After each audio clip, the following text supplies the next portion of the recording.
if the White House had only given her a call, because anyone can come up with Mix and Vixen for an all-female bartending service, or can they? Or hand job for a male-friendly nail salon.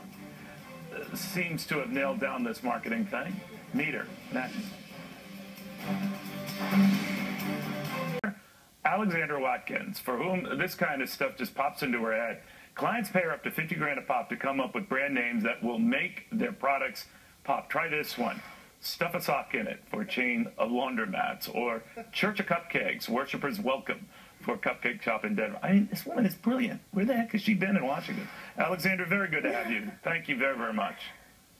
Thanks, Neil. Appropriately enough, your company's called Eat My Words, but I always think it's how you package something before you deliver it. And if you had your druthers, and whether it was Obamacare or the Affordable Care Act, quick way to label this thing to get it off the ground? I don't know. I got to tell you, the Republicans are great namers. They have language down.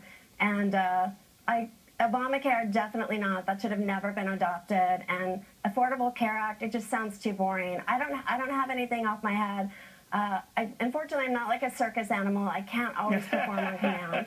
Well, because I had come up with Eat It, Vomit, but that probably would be a tough one to sell. But how do you come up with the names that you do? I mean, they're so simple but brilliant. And I can see why your clients pay it so much. But how do you do that?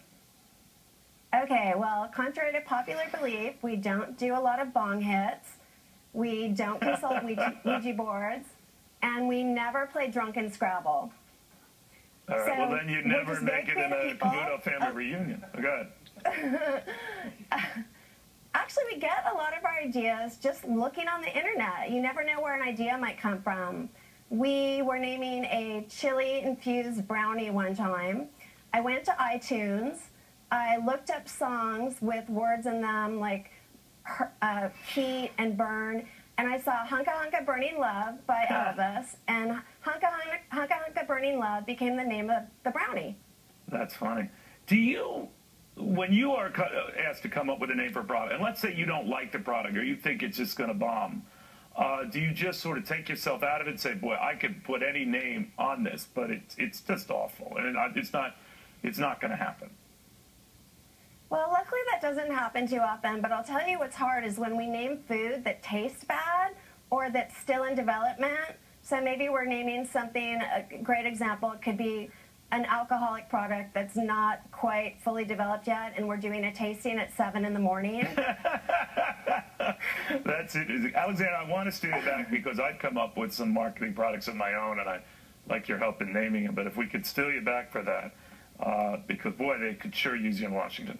Alexandra Watkins. I would love to help you. Eat My Words. Very smart, very funny, too. I always think sense of humor helps.